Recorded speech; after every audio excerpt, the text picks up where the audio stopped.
And here we are. We're going. We're going. I was just telling Laura that the way I like to do the show these days is that when we get on, people always want to say, "Hey, how are you?" And you're like, you chat for a minute, and then you actually start recording the show, and you're like, "Oh, all that stuff that we just said for the last 10 minutes was actually amazing." So let's not skip. Let's not have the preamble. We'll just get to the actual show.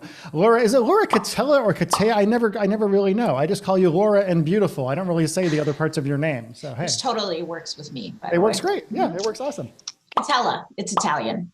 Oh, Italian. I'm also Italian, hence where the Michael Fiore comes from, as it were. So thanks so much for coming on the Chris Haddad Show. This is number 5, your episode number 5 of my show. So here's how this show works. We're just going to talk about stuff that we kind of want to talk about. I'm going to ask some questions. If you ever have questions for me, please ask them, because it's more about it being a conversation than it is about it being like a interview of you. You're not a politician, but you do have a politician's lipstick, which is pretty awesome. Laura, what did you want to be like? How did you get into marketing world in the first place? I know you and I met way back in the day before I went through a bunch of stuff and you went through a bunch of stuff. So this is actually the funniest thing, because there's all these people that I met before I had all my health and mental health problems happen. And then I went away for a while and I came back and all these people had gotten to these whole other places in their careers while I was gone, right? So like Pauline Longden went from being one of my students to being like a big deal and doing great, and a bunch of other people. And you were kind of a similar thing. I think you and I maybe met in passing years and years ago, and then disappeared for a long time. And then we ran into each other in Mexico at a ClickBank thing, I think, or maybe it was Mimosa or something like that. We became friends from there. But how did you how did you get sucked into marketing world and copywriting world in the first place? I did get sucked in. So in 2008, I graduated from college. I thought I would be an investment banker. An investment banker? What I would have been a terrible. I don't know. I think you could have pulled off the power suits pretty well. I think you would have made it work in one way or another. Why an investment banker? Was that like when you were a kid? Were you a creative person? Were you more like kind of stern and focused? How did you get angled towards investment banking? That makes no sense to me. I knew that I wanted to make a lot of money, and I continuously get over the shame tied up in wanting to make a lot of money. Like that's not a bad thing. Money is a resource and humans are meant to collect resources. So yeah, this is a great thing for us to talk about for a minute. I have a hard time with this personally, honestly. Like I like money. I've made a good amount of money. I intend on making more money. Money is a positive thing, but I have the hardest time feeling okay with that, like wanting more, partly because I'm not a lifestyle guy. I don't care about having cool cars and shit like that, but I definitely have a block around that. What was it that how did you kind of shift your mindset around that? And where did that kind of shame aspect about not feeling like you could want a lot of money come from? I have the same question for you as well. Where does that come from? I think I grew up with a mom who definitely had the attitude of rich people are assholes. Yet she would go buy a Mega Millions ticket, so what really gives with that? I think sometimes poor people use rich people are assholes as their excuse for not unabashedly pursuing money. And I mean, to be fair though, a lot of rich people are assals, just to go on record. That is all. Yeah. That's also true. I'm sure a lot of, people without money. Well, that's true. I mean, people in general are often assholes, but let's just, so you weren't raised, were you kind of raised relatively poor, middle class? What was your relationship with money like when you were growing up? Yeah, I would say on the lower end of middle class. And then I attended private schools with a lot of kids who had way more than I did. And I wanted what they had. And I wanted that, the freedoms that they seem to have and their ability to take these nice trips and to have nicer stuff.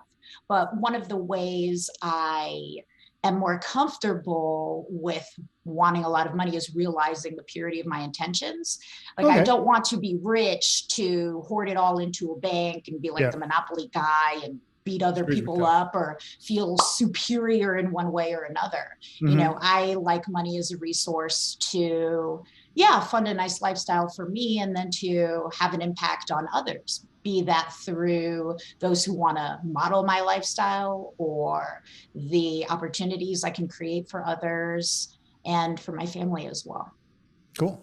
No. So let's get back to the investment banking thing and how you got angled on that. So you're a kid, you're like lower middle class. You're somehow like, how were you at this private school if you didn't have a lot of money coming into your family? Was there some weird thing going on in the back? Were you secretly like Harry Potter and they shoved you under the stairs or what? Like, how did that happen?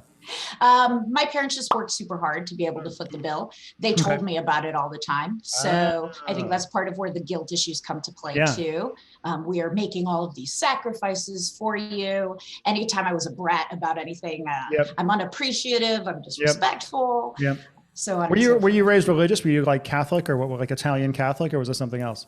Yes, I went to a Catholic school. Yeah. I was also raised Italian Catholic, so I get it. Yeah. Yeah, a lot of stuff, and couldn't really ask all the questions that would come up when you learn about religion. They don't like it when you ask questions in general. It's a bad thing.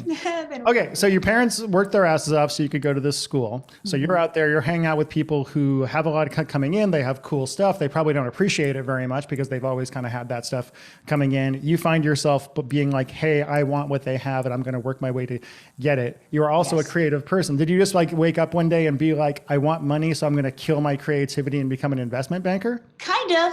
So by the time I went to college, I was groomed that this is the path you take. You finish at this school, you become an investment banker, you go work for Goldman Sachs, and you become rich.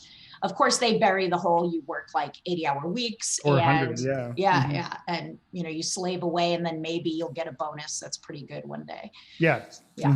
But luckily, the economy crashed in 2008 and I couldn't get a job. So I would send all these resumes. I would do these painstaking interviews. And I always loved writing. I was always a writer. And I loved marketing and sales too. So a lot of things started happening at once. I would take these usually unpaid internships. And as soon as my boss would see something that I've written, they'd be like, oh, can you write everything for us? So I knew there was something there with the writing. And then I simultaneously Googled one late night, how to make money online. And that's where I found the Warrior Forum. And then I learned how to make money online. Like, that's literally it. If I was to tell the story in like 20 seconds, I Google search how to make money online. Yeah, and then I got pretty good at making money online. Here we are. That's how I found the Warrior Forum, which is where I first discovered who you were as this guru, as the one. I think everybody was just like, Chris Haddad. Oh my God, Chris Haddad said this. He does this. Like, I know. Strange. It's a strange thing. It's a strange thing having. It's also funny because I think do you know Alona Rudnitsky by any chance? You know Alona, right? Of course you do. Through Mimosa.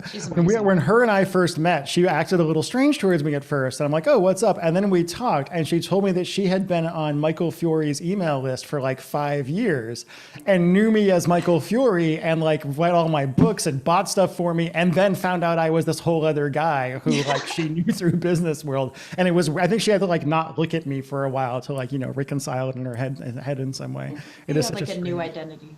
Yeah, exactly. Were you an artist growing up at all? Did you do any theater? Did you write for pleasure? Did you write fiction or anything? Like, what was because again, I feel like with copywriting in particular, there's kind of two different ways people come into it, right?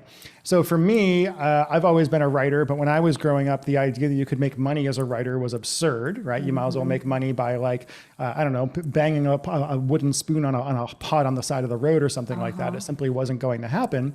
And I kind of originally in college actually, was like an advertising major for a year, basically, right? Because I was like, I guess I'll do that. And then my dad died and I decided to go off and to do this other stuff. But I always had this kind of tension between, for a long time, the reason I took so long to get into marketing really was because I had this prejudice around like, well, that's not artistic writing. That's not what you're supposed to do as a writer.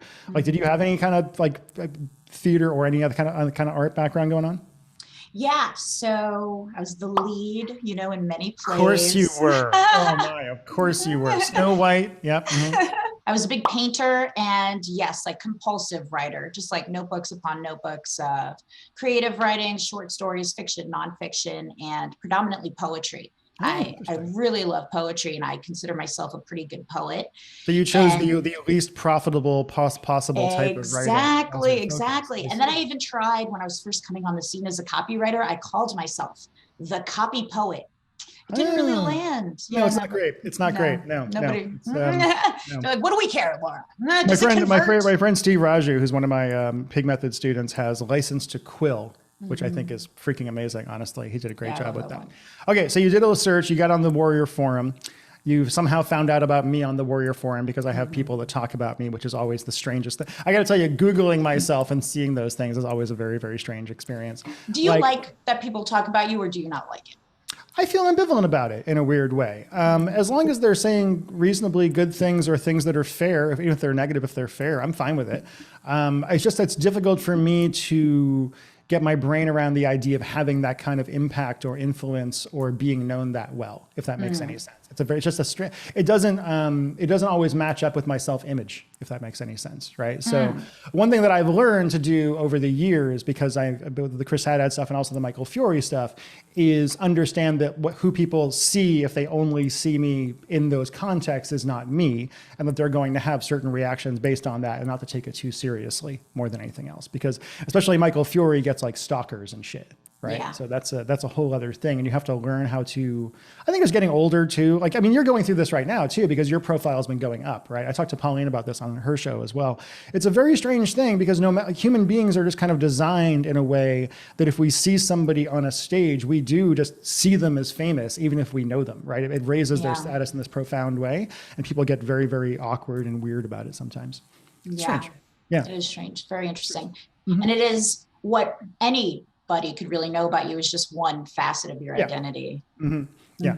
It is funny with the Michael Fiore stuff because women fall in love with him on a regular basis, right? Or they think they fall in love with him because it's an image, right? It's an image that I'm putting out there. It's all the best, most masculine parts of my personality with none of the other stuff kind of exposed in any way. And they kind of see him as this perfect man character and all that. And then occasionally one came to Seattle and tried to track me down and was a stalker. That was a whole thing. Yeah. A story for a different time. Yeah. A different time? Anyway. Okay. Yeah. Part two. That'll be round 2 or round 4 or whatever else. It was a good story. Luckily, nobody got hurt. And I felt mostly bad for her because she was obviously dealing with some mental health issues. But from what I've learned, the best thing you can do is not engage in any way because otherwise bad things happen. Right. Okay. So you're on the Warrior Forum. You were like, copywriting. What the heck is that? You were working with people who were telling you that you should write. What was that transition? Like, who was your first mentor? What was the first book you read? How did you get sucked into this stuff?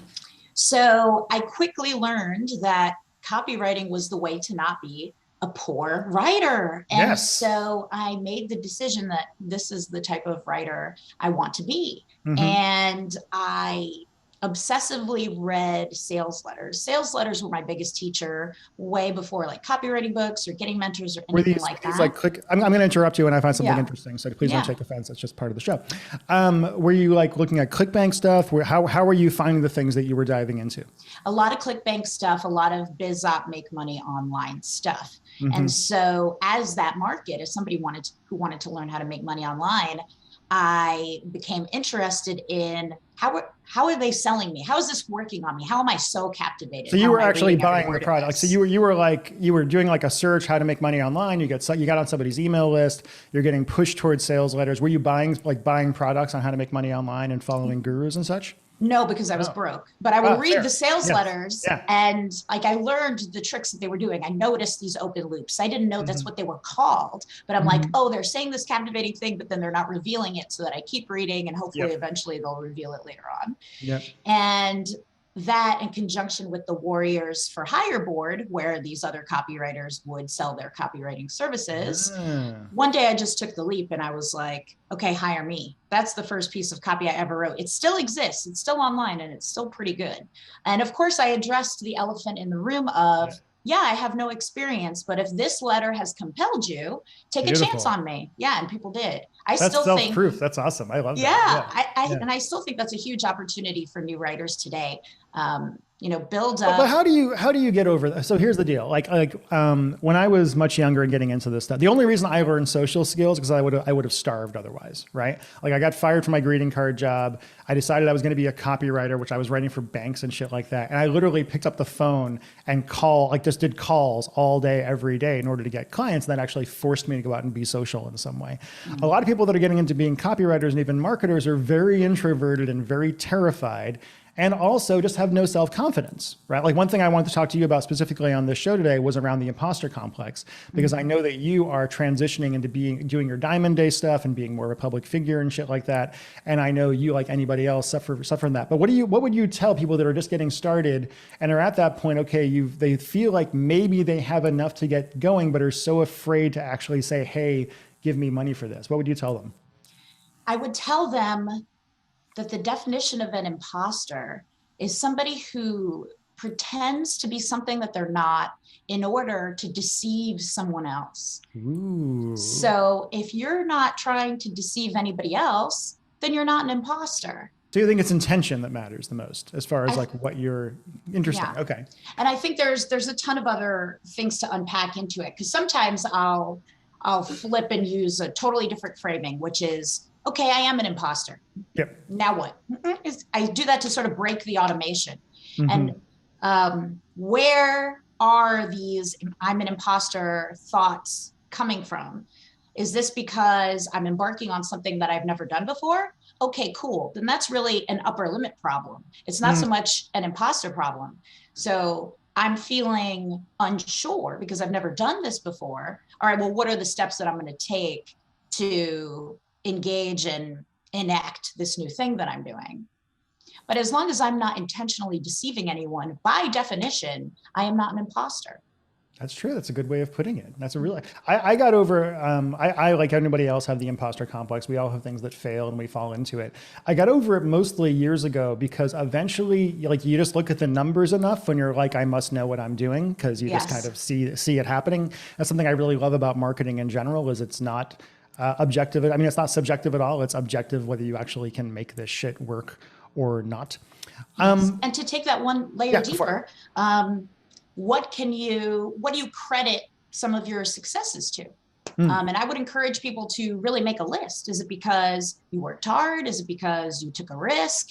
Is it because you made a great connection with somebody from your glowing personality, quirks, oddities, and all? Yeah. Okay, all of those things. It wasn't like a miracle. It wasn't all luck. So you can't be an imposter if you have those things too. That makes sense. You've actually got to do the work. I think a lot of people, a lot of times too, people just let themselves get held back so much. There was a guy, when I first got started in the stuff years and years ago, there was a guy who was in the same Harlan Kilstein's coaching group back in the day. And he had been in that group for 3 years and still hadn't gotten a client because he said that he wasn't ready yet. And I was like, and I went from like zero to making 6 figures in 6 months in that group. And he spent 3 years, and it wasn't because he didn't know what he was doing. He just had this block in his brain that like, he wasn't allowed to do it yet. Right. He wasn't educated enough. He didn't have letters after his name or something like that. And that was holding him back in some strange kind of way. What advice would you give to him if he was like, just fucking do it. Just fucking do it. Yeah. What are you so scared? Like, just the worst thing that's going to happen is that you fail, but you're failing now. Right. Yeah, exactly. Like, yeah. You're failing. Like I say, what I say is like, if you never try, you never fail. So you should try anyway. Because oftentimes like people don't try because they don't want what proof that they suck. Right. Mm-hmm. They're like, as long as they don't actually do it, they can still lie to themselves and say, hey, I could have been a world famous actor or whatever else. But if you try and fail, then your ego takes a hit. But I think you just got to get off your ass and do it anyway, because what's the worst that's going to happen? Because if you never fail, then you're stuck in the loop of, oh, I want to do this, but I'm not going to. Oh, I want to do this, but I'm not going to. Yeah. So sometimes people say they have 30 years of doing something. And I'm like, do you, or do you have the same 1 year repeated 30 times? Yeah. Even holding yourself back over and over again. I think it's also just the people, we all think we suck, right? Like back in the day, my ex would ask me, who gave me permission to be a relationship expert? Right? Because she was like, you just decided. I was like, I did. I just decided one day that I was a relationship expert and I know more or less what I'm talking about. And I went off and just kind of did it. And that's what you have to do. Like nobody's going to hand you anything. You have to kind of just get off your butt and say, hey, here's what I'm going to do, and grab it and go for it. Yes. And then make apologies later if you don't have the letters after your name, because who cares? Yes. And even just the acknowledgement of permission and worthiness, these are arbitrary things. So if somebody would like to be anointed, I did this yesterday. Of course you're not worthy. You haven't seen the anointer yet. Luckily for you, the anointer is me. And I anoint you worthy. Yes, I anoint you ready, whatever it may be. Oh, you're the person who decides. It's so nice there's a person that decides that you can just go to who can just tell you that. So that's like a demonstration of how arbitrary the whole thing is, right? It really is. It really is. Who's the expert? Who has any right to kind of tell you whether you should do it or not? I just think like my dad taught me a lot of things in life, but the biggest thing he taught me was just no, like, if you act like you know what you're doing, people will believe you, and people fundamentally want to be led, right? Mm-hmm. So if you're willing to be the person who just says, I am the person that knows what I'm doing, people will believe you and they will fall in line, which is dangerous politically, but useful from a marketing standpoint. Yeah. What was the first job you did paid as a copywriter? Oh gosh. So I wrote a sales letter for a Forex trading bot. Long sales letter for $97. You got paid $97. I got paid $97. Was this on Fiverr or something? I love how you charge. Did you charge them $97 or did they offer you $97? Because the idea of it ending in a 7, like when I was writing for clients, I get 25, 30 grand. I would never get 25,997 or anything like that. Where the 7s. It's in a book, right? And it's in a book. I think it was in a book years ago. Nobody ever actually tests it anymore. It's just a thing that we do. Yes. It's marketing. It's what we do.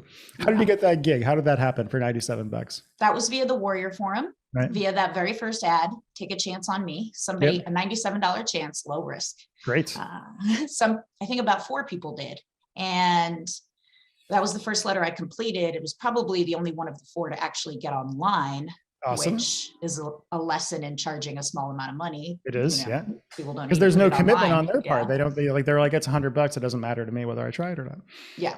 But that client did try it, and then it became #1 on ClickBank in business and investing. Way. Yeah, for years. Wait, you got paid $100 yes. for a letter that became a #1 in category on ClickBank for years. Mm-hmm. Painful, isn't it? A little bit. But on the upside, like, I was talking to David Deutsch yesterday. He's going to come on my show in a while about some stuff. I was giving him some advice on a launch he's going to do. And we were talking about, it really seems like, from the old codger standpoint, because I'm the old codger and he's like 30 years older than me, basically, right? There are a lot of young copywriters these days who would not do what you did, who were like, no, it's my first letter, I want $5,000. Right? Yeah. Or something like that. Or worse yet, they'll like demand a high price. This is something I hear from a bunch of people lately for whatever reason, where they'll demand a high price, they'll hand in the work, it'll bomb horribly, and they will not redo it. And to me, that is like the most insane, unprofessional career suicide thing I've ever heard in my life. Totally. Like, the way I was raised was like, when you're new and what you want more than anything is the sample and the success, and the money is going to come later. What would you say to people because again, there just seems like there's a lot of these folks these days who are seeing copywriting as too much of a biz op and not enough as a career or a job. Why do you think that is? I think copywriting has been sold as a biz op, as a business opportunity. Anybody can do this, anybody can do. Like this. Yeah. Yeah, which is categorically not true. Mm-mm. And so even in your example of the guy who was in the training for 3 years and never, got a client, yeah. I would ask that person, why do you love, sorry, my headphones are being funky, but it's all good.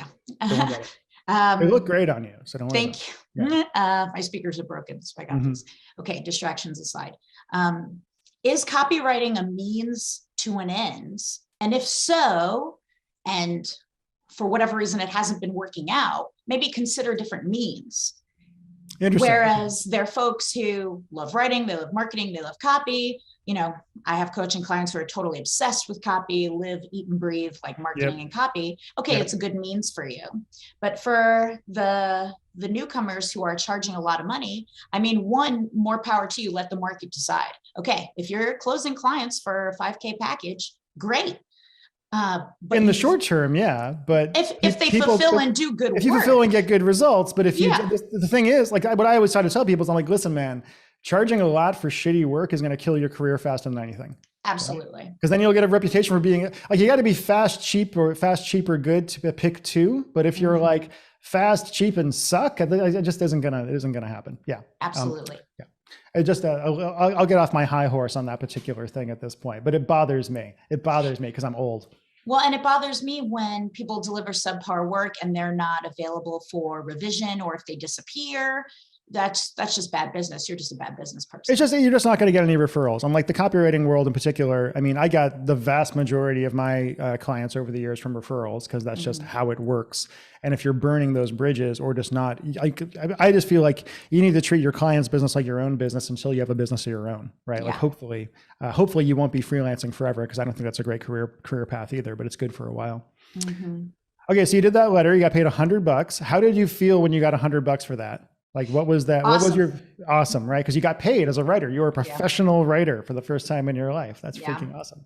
And I felt like the world would never be the same again. I'm like, oh, okay. You got a power, right? Yeah. Like this is real now. Yeah, it's like when I did my first ClickBank offer and I woke up one morning and had $700 I didn't have the night before. And I was like, how did this happen? This is so cool. Okay, so from there, you got that one. Were there like referral clients? Like, did you just become a freelancer? What happened next? Yep. Yeah, I became a freelancer. I got loads of referrals. I was active on the Warrior Forum. I would keep bumping my post and raising my prices, and the testimonials would come through in the comments section. Awesome. And the reason I was able to run a referral-based business for 10 years was because I delivered good quality work on time or ahead of schedule, good communication, just those fundamentals of being legit. You know? Yeah. I think people don't understand how much of success comes from just being a professional in general, right? Like, there is the adage, like, the crazy copywriter in the basement who has no social skills, but is really good. And there's room for a few of those, but in general, you need to actually be somebody people want to work with, like, and actually enjoy interacting with in some way, instead of just being the hermit in the corner. Like, what was your goal were you always just planning on, hey, I want to freelance, that's what I'm doing, that's my career path? Did you have greater ambitions to want to do something else? I know you're moving into other stuff now. How did that kind of happen?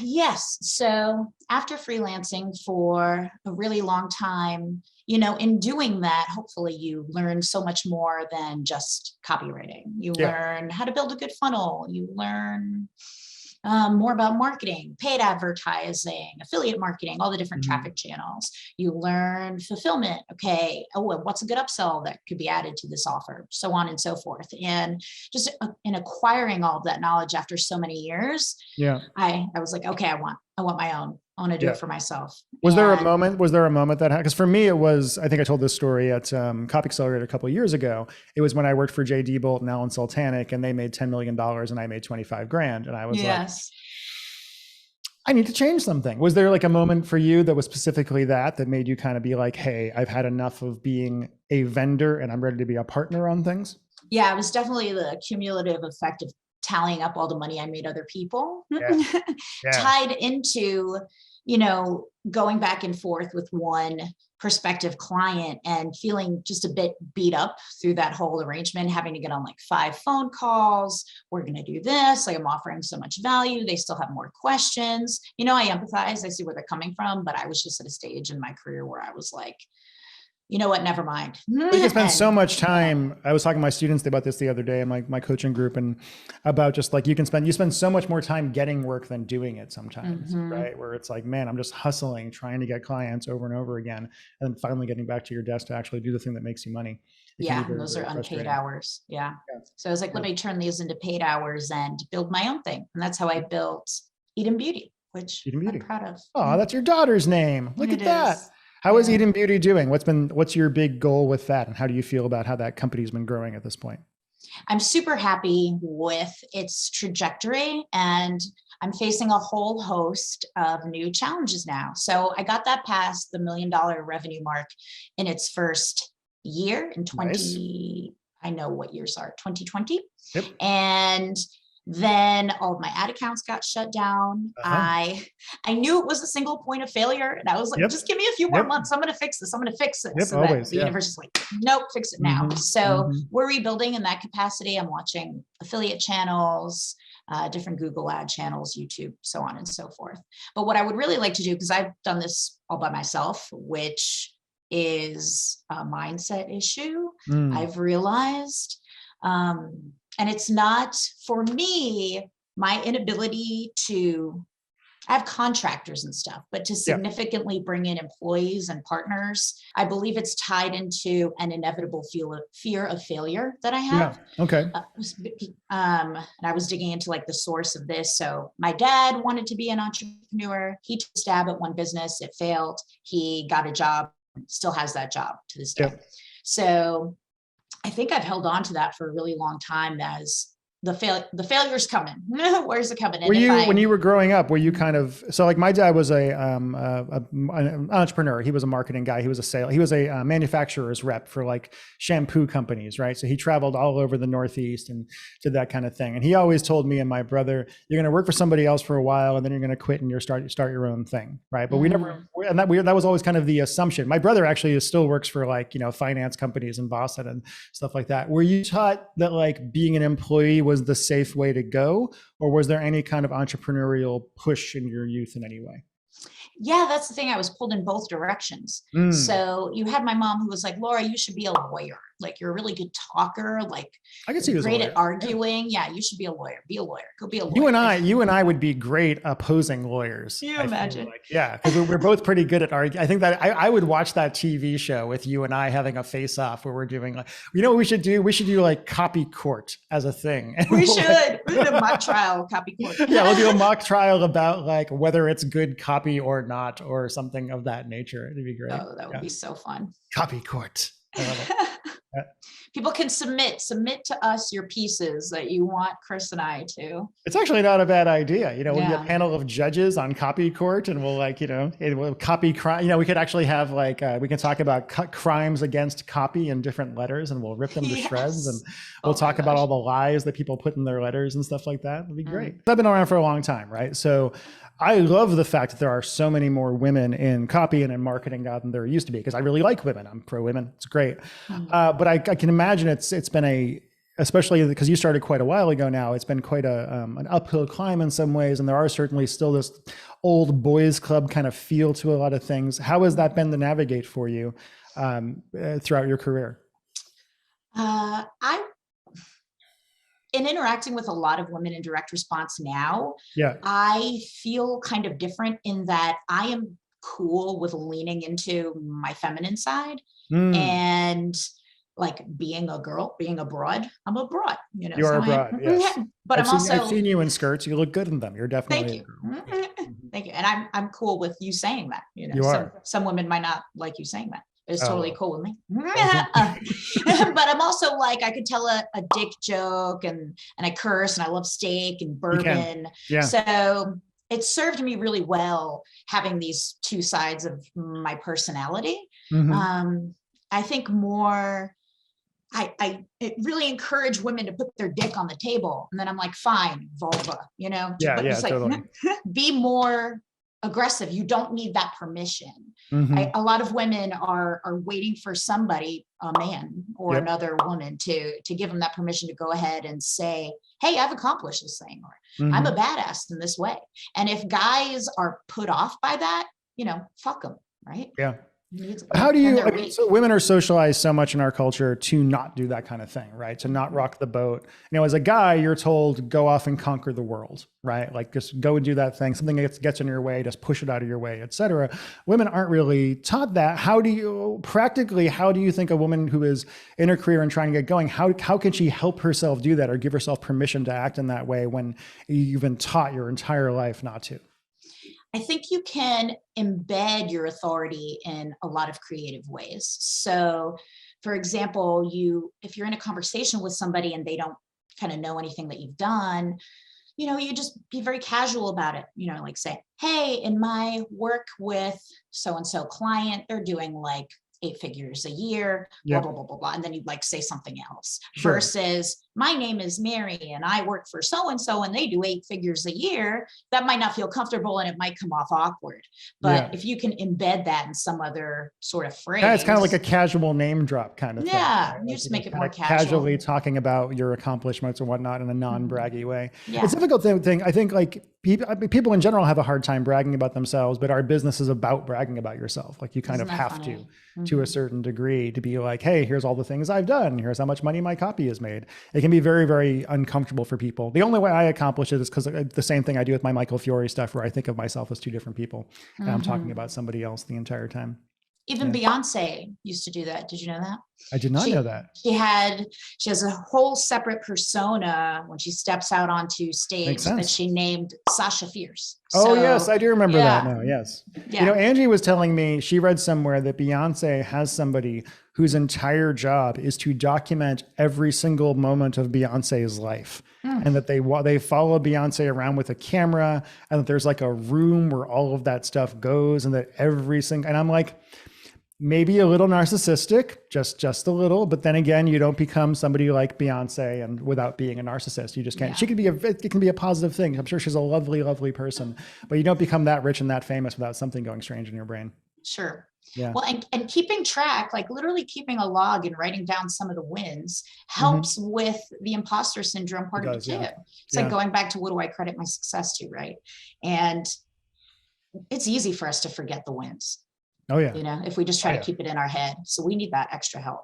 I think it's also like, you know, I've had a lot of wins in my career, but when you have one failure and you're in the middle of it, you're like, I suck. I've always sucked. It's always been a lie. I've never known what I was doing the entire time. And then hopefully you kind of drag it. What do you think has been your biggest modern failure? Like, since you have gotten good at this and gotten a bit of a name, was there a project that you were just like, this is going to be the biggest, best thing in the world, and it fell on its face? And how did you handle that? I got several, you know. Yeah. We all do. Yeah. I've had several failures within doing Eat and Beauty. You know, I would consider the ad account shutdown a failure. Sales dried up overnight. I had like a much larger customer support team. I had to let people go. You know, so all that was incredibly painful. And so that's one. And I think my lack of bringing on a strategic partner, especially for integration and operations side, was a failure. Totally my fault. And that's one. And another would be, I launched a keto offer when keto supplements were all the craze. Yep. I thought you said Aikido for a second. And I was like, oh, an Aikido. I didn't know you were into martial arts. Keto. And that faced a lot of affiliate fraud all at once. Merchant accounts got shut down overnight. I still had to repay mid six figures to suppliers for product. So that was incredibly painful. That sounds brutal. That sounds absolutely freaking brutal. Let's talk about, I don't know what we're going to do, but somehow you get through it. You know, hopefully somehow you get through it and you take your lumps and you fail. And like, I've had times I've lost 100 grand in a day, just kind of on a thing. And you're like, well, that is actually funny, because that'll happen. And Angie would be like, why aren't you more freaked out? I'm like, because I've been doing this for a long time. And this is not the first time, and it's not the last time that something has gone sideways, especially when you're playing with cold traffic. Yeah. You were saying a second ago that you thought it was a failure that you didn't bring on a integration and operations partner. And I'm assuming you mean somebody to actually run the nitty gritty operations of the business. Yes. What do you think kept, because I am a firm believer in this, right? I am a firm believer in separation of church and state and understanding what you're great at and only focusing on that. Everyone who has worked with me knows that I am not a manager, and nobody asked me to manage anybody, because doing so would be a bad idea. In fact, I pay them to manage me, and it works out a lot better. What do you think kept you from doing that? Was it a finance aspect where you just weren't comfortable paying money to somebody? Did you not find the right person? Or did you feel a certain level of like, I'm a business person, I need to run the business, that's part of the job? What do you think was holding you back? I think a lot of it was the upper limit problem of, okay, what has gotten me here? I was trying to make that keep getting me to the next level, and it never does. And I just did not take in that lesson soon enough. And then there's also a learning curve involved, right? Okay, I got to bring this pretty They got to learn. This is how it felt. So they got to learn all the ins and outs of this standard business, but it felt like, but you're special. Obviously your business is special. Yeah. And then like the time it would take to like teach and bring that person in, I would keep being like, no, I'll just do it myself for now. I'll just keep doing it myself for now. Classic trap. Yeah. So I fell into that classic trap. And then the thought of, hiring, a 6-figure, like C-level employee. Yeah, that was daunting. Yeah. But I needed the realization of, hey, you don't have to pay them all 6 figures at once. It's a cash flow thing. It's going to be okay. That is a great line. That should be the line that goes on the cover of the episode when we put it. You don't have to pay them all the 6 figures at once.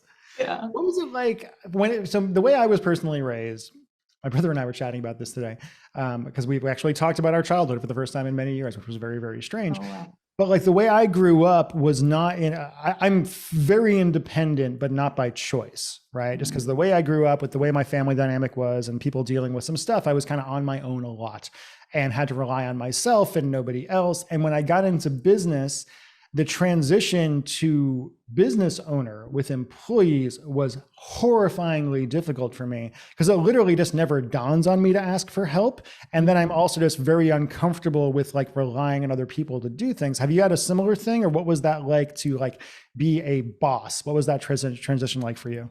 Very similar. Yeah. This huge feeling of, this thing has to be done. Oh, okay, I'll figure it out and I'll do it myself. Versus who can I find? Like who, not how, right? Yeah. So that is a new paradigm for me. And I'm retraining my brain instead of, it's literally, I do it for the most random shit too. Like editing a video. Oh, okay, let me go in and edit this video real quick. Now I'm like, no. Who else can step in and edit this video? Who could I farm it out to? Even if it takes them a little bit longer than I would like. Can I give you advice on how to solve this problem? Yes. Okay, so years and years ago in Los Angeles, I worked at a company called Lockstream, and it was a digital rights management company. I was working in LA at a bunch of different things. I had a boss named Mark, and Mark was an entertainment executive. He'd been working in Hollywood for many years. And at one point, I had a realization, and the realization I had was that if you are the person who can fix the photocopier, you will always be the person fixing the photocopier. But if, like Mark, who was my boss, who was making many multiples of my income at the time, if you're the person who, when you go near the photocopier bursts into flames, you will get promoted, right? So what I think you should do is get worse at a lot of things and don't learn how to, like, I know how to edit video, but I purposely have never gotten any better at it. I don't know how to code a web page, et cetera, because it's so easy to get addicted to doing all that shit yourself. But if you just suck at everything, then you have to hire it out. I love that. Suck at more things. I will. I'm gonna do that. I'm not gonna let myself learn like anything like small. That's exactly. New. Like focus on the stuff that's worth your time. Yeah. That's the key. That's the key.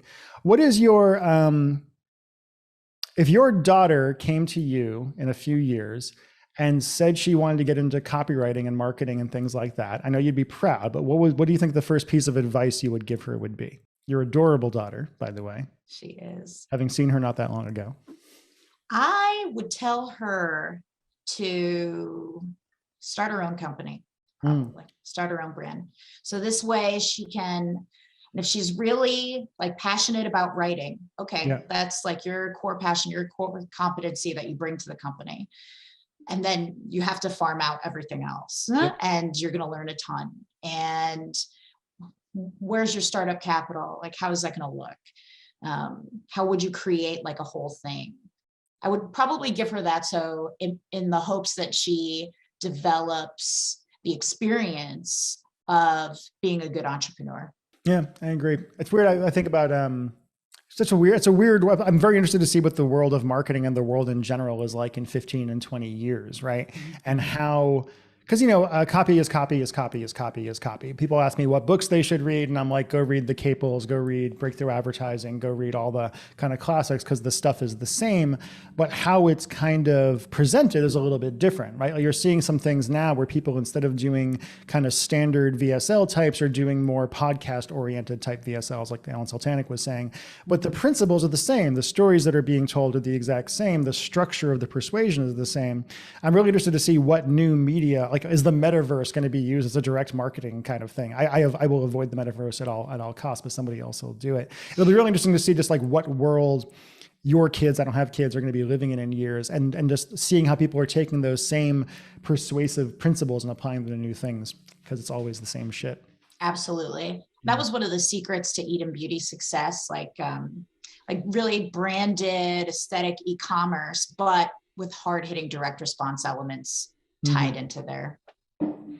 It is there's a lot of opportunity that way, because there are still so many companies who are brand companies who just have no real understanding of direct marketing whatsoever. Nothing. And it's pretty easy to go in and be like, oh, maybe you should mail your email list every once in a while. Yeah.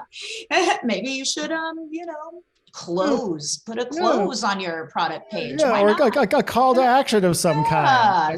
Like, how about an upsell or whatever else it is? It's like Colin Terriot and I were chatting the other day on the previous episode, and he was talking about something he says all the time, which is like, you're not competing with the best copywriters in the world. You're competing with your client's current results. Right. And how like, you don't need to be amazing to get results, as long as you're actually going around people that actually need the stuff in some way.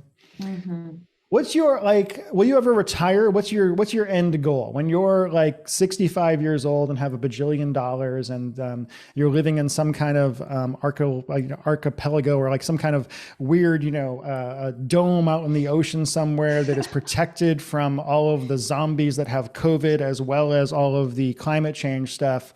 Like, what's your goal? What do you want to do at that point? Do you want to just keep working for the rest of your life? What drives you at this point? I couldn't imagine not working at this point in my life right now, especially with Diamond Day and my focus on coaching, like bringing personal development to our little direct response community and beyond, to the wantrepreneur community. Oh, I love calling them wantrepreneurs. I use that term as well. Yeah. I want to help fix them. I love that. God help. I'm doing God's work here. I think it's funny because you and I have such different, like, you're much more woo-woo, much more like that kind of thing. And I'm much more like, fuck all of that shit. This is the way the world is, do it. But I think we actually have very similar ideas on pretty much everything. We just present it in different ways as far as the verbiage and everything else that. Because I don't feel woo-woo. I'm not like sit back and visualize it and it'll come. I'm like, your ass has to get to work. But if you need a little bit of cheerleading, if you need me to anoint you and tell you that you're ready to do it. Exactly. It's a bit softer and more feminine and all that kind of stuff. It's fun to watch. I think it also speaks to the fact that like, people say like, not who am I personally, but they'll say about themselves, who am I to be able to teach? Somebody else is already teaching this stuff, they know better. But really what people are buying beyond the information is the person that they're buying it from. Exactly. Right? Like your uniqueness is what you should be doubling down on as somebody who wants to teach or lead others in any way. Like I said, there's a guru for everybody. Okay, maybe somebody will get on with some other person's messaging or style over mine, and that's totally fine. And the people who resonate and get on with me, and if I could just say something in some sort of way that I happen to say it, that gets them to take the action, or that gets them to take a leap, or to ask a little bit more, and get closer to what they want, that's what lights me up. I love that shit. Yeah. I think it's also just copywriting in general. Something I try to say is like, I teach people how to tell stories and such like that. I'm like, you're selling the narrator as well. Like what people are going to buy more than the product is that emotional closeness they feel to the person that just sold it to them in the story and in the entire kind of letter. And what I'm always preaching is being more vulnerable, being more open, being more genuinely yourself, because it's easier because you're not pretending to be somebody else, but also that is what brings the money in and makes people more attracted to you, and ultimately is what leads to the sale. I think. Absolutely. Yeah. Talk to me about Diamond Day. How is that going? I went to your first one, which was super fun back in December, right in the middle of my launch. And it was fun to see people. That was my first time out of the house in many months. And I remember standing there and nobody's wearing masks, of course, because it's Arizona. And Glenn Ledwell is 2 feet from me with his Australian accent, spitting into my, hey mate, how you doing? Just spitting into my face the entire time. I love Glenn. He's a friend of mine, but I'm like, dude, you can step back about 2 feet. What motivated Diamond Day? Where did Diamond Day come from? I know your next one's coming up in the non-distant future. Talk to me about it. What is all this about? Yeah, so it came to be in coaching a lot of writers and entrepreneurs, and realizing, I could teach how to write a headline, I could teach how to close, all this shit, but what keeps coming up is these limiting beliefs and these mindset issues, and they're causing inaction, overwhelm, fatigue, self-sabotage, the whole nine. And so that, in conjunction with, I want to put on a live event, I want to bring people together. In this sphere. I'm an extrovert. I love to be around everybody. I get a huge emotional high from it. And so I was like, okay, I want to host my own event. I don't want it to be like anything else. I don't want it to be too nitty gritty tactical. I think tactics are important, but there's a ton of conferences that teach a lot of tactics already.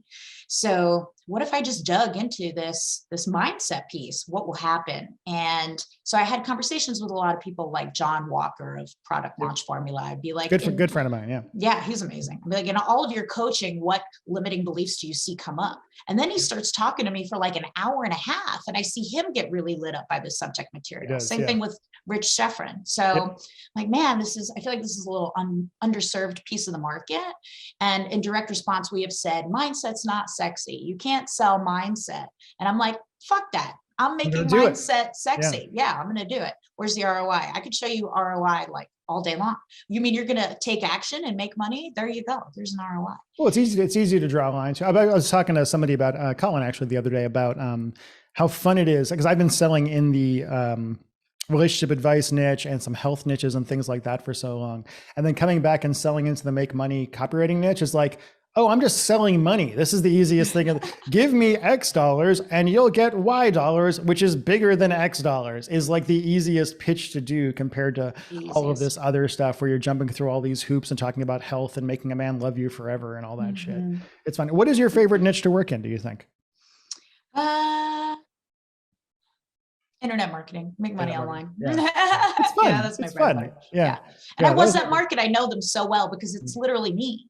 It's literally me. It does make it a lot easier when I'm talking to people about but also just like having a niche that you actually care about in some way, or that you have been through. Because again, both you and I was a nobody back in the day, kind of just like, bringing my head up and looking at John Carlson and being like, I want to be like that someday. And then realizing I was taller than him, and that was a whole other thing. And then he slapped me in the face once and I realized we were friends and whatever. Yeah. He slapped you? He did. It was at Sang, Speaking at Artists networking group that my buddy Larry Benet, who I will have on the show at some point, ran. This was many years ago in Los Angeles. And I was down there. Larry had asked me to come down and do a brief little talk, one of my first things I ever did. And at one point I'm walking through a room and Carlton was there. And I know that we had said hi or something before, but I was really scared of him. And then I'm walking by and he's like, hey, come here. And I like leaned down and he just went, you schmuck. And just hit me in the face. Not like hard. He just kind of cupped me right like that. And I was like, and I stood up and I'm like, John Carlton likes me. I know, they're cool. It was the cool. Who has been your biggest? So for me, at least, you get into this business, you see people that are up here, right? Who are like, you're down here and they're on stage and whatever else. And then later you get to know them, right? And like, who was your biggest, like, what was the weirdest moment you had when you met somebody who you had seen as being up there and then you actually hung out with them and discovered who they really were? What was the weirdest or most interesting version of that for you? You were one of them. Oh, sure. Come on. Yeah. I know, I gotta flatter you, right? Yeah. But you were totally one of them. And I was like, okay, I'm gonna flatter Chris Haddad right here. So one of the first things I said to you was, I don't know if you remember, but I was like, Chris, how does it feel to be the one? Which is also like leaning into my feminine shit, right? I don't know if a guy could like say that to you in the exact same way. It'd be a little strange. And I believe my response was just like, I don't even know what that is. You're like, oh, the one. The one, yeah. It's just not how I personally see these things. I find the entire thing kind of absurd, honestly. And I think that's probably for the best. I think finding life and absurd in general is kind of funny. Who else? Who else was kind of like somebody that you saw as like famous, who you've become friends with and that you really are happy about?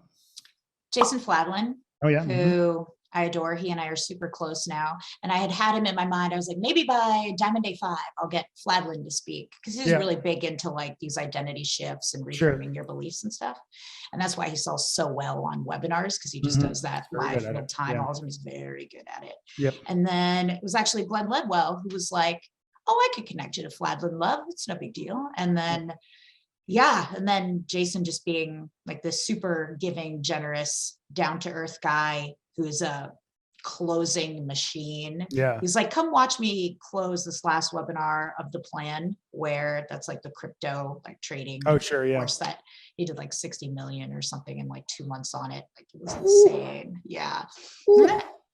And then so I get to go on the webinar. Crazy. Yeah, it was absolutely bonkers. And he's got pretty good training on like why that went so well. Yeah.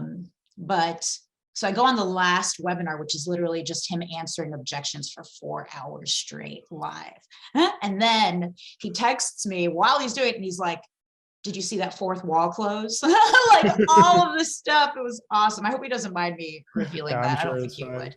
But yeah, just to see him live in real time and then being able to kind of like share that experience of what he's working on with him was super cool. So I felt let into the club, to the cool kids club.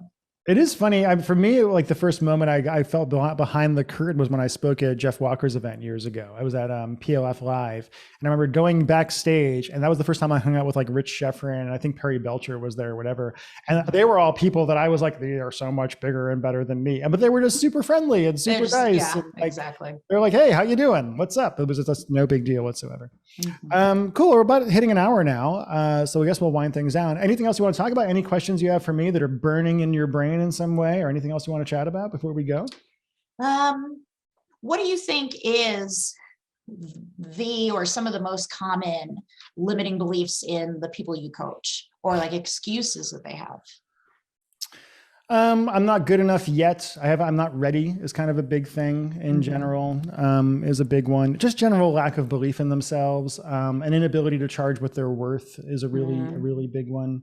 And then some people just don't understand that it takes work, which is a whole other kind of problem, where they buy in too much to the idea of this is a biz op or just like a business in a box kind of thing. And I'm like, no, ultimately, if you want to get good at this, it means you have to develop to become a great copywriter, you have to develop yourself. It's the only way to do it, because becoming a great copywriter means understanding people on a very, very deep level. And you can't do that unless you understand yourself first, I would guess.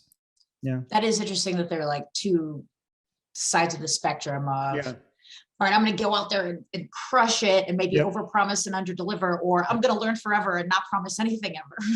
And it's somewhere in the middle, right? Yeah. It's like, it's learning how to make those promises, but also to be able to follow them up in some way. I think people also run into, there is also another big thing, which is everybody has to figure out where their ethical line is on these things, right?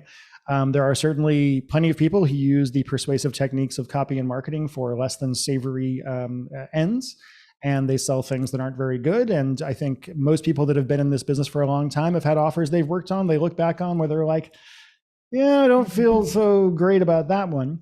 But you need to kind of figure out what your level of comfort is going to be, because marketing fundamentally is always going to require a certain level of hype and a certain level of energy and a certain level of puffery, I guess is the legal term. So people that can't get behind that are going to have a really, really hard time. You need to kind of get past that in some degree, to some way. Right.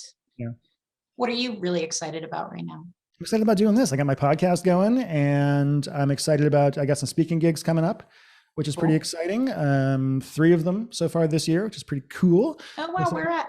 I'm going to do 2 things for ClickBank, one at their virtual event, one at, I guess it's not really a speech, I'm just going to do a thing for their Platinum Summit, and then another event that has not been publicly talked about yet that a friend of mine is doing. He asked me to come do some stuff that we don't know when that's going to be yet, but I've wanted to get out and do more speaking for years. And then of course the pandemic got in the way of all that stuff. And then I'm planning on continuing on with my pig method stuff and some other stuff. And hopefully, I'm really hoping to kind of try to accomplish some of the things I wanted to accomplish 8 or 9 years ago before shit went to hell. Right. So, do you ever get nervous before you speak on stage? I get nervous before the podcast a little bit, because I take the responsibility of keeping the conversation interesting and going. Because I both don't want the show to be just a series of questions that we answer, whatever. I don't want it to be just like hey, what are your top 5 tips for writing headlines or anything like that. I want it to feel like a conversation and much more organic, but I also want it to be interesting. So there's a certain balance of like having to listen to what you're saying and be like, oh, that right there is that particular mindset thing or that particular thing she said is really interesting. I just take it as a lot of pressure. Actually, speaking, I wouldn't say I get nervous about it. I don't get stage fright. I guess what I get at this point is just a large desire to make sure I do a good job. Not because I want people to be like, oh, Chris, you're brilliant and stuff like that, but because I really just want to do a good job. I want people to get value out of it when they see me speak, or if I teach something. I take that very seriously at this point in my life. But I'm not afraid of getting on stage at this point. I'll talk to anybody. But I was saying in another episode, actually, what's weird for me is that being so much mentally healthier than I was when I was younger and not being stuck in bipolar narcissism, I don't like the attention the same way that I used to. Right? That is interesting. I don't mind it. Like, it's not, there's downsides and there's upsides. I don't generally mind it, but I don't seek it out in the same way. I see it as more of a neutral side effect of the things that I want to be doing. Right? It's like, okay, I want to do these things. That means that I need to be out there a bit more, and that some people are going to see me as a big deal and all that other kind of shit. And then I just need to learn how to not let that penetrate my skull too much, because I don't want to fall back in the narcissism land. Right. Yeah. It's a balance. That is everything. Anything, where do you want to point people? Do you want to like diamondday.com or what? Yeah. Everybody should definitely friend me on Facebook. That's Please where do. I am most active on social media. And diamonddaymastermind.com. If you want to hang out with me in person, I'm going to cajole Chris into coming. I think it's the week before ClickBank Platinum. Is it in June, or when is it? Yeah, June 3rd through the 5th in Scottsdale. I think I have one other thing. I'll have to check my calendar. I know I'm traveling for something, but I will try to make it come down to Scottsdale's not that far. So I'll actually try to make it down. Wonderful. That would be dope. And either way, everybody can hang out with me there. And the information. I'm not going to sign up and buy a ticket though. I'm just going to show up. And I have security at the door. Yeah, so. I figured they won't stop me. Have you seen my mustache? Come on. Do you know who he is? Do you know who I am? Because I don't. I have no idea who I am at this point. That's what a lot of this work is, actually, figuring out who the heck we are, really. I think it is. I think getting good at anything in business or persuasion or anything is about just knowing yourself. And again, like one of the things I like about being 44 is that you don't beat yourself up as much as you did when you were younger. At least I don't, because you're just like, this is who I am. I'm okay with it. These are the upsides and downsides of that. And I've learned how to kind of work with them, but you don't beat yourself up in the same way.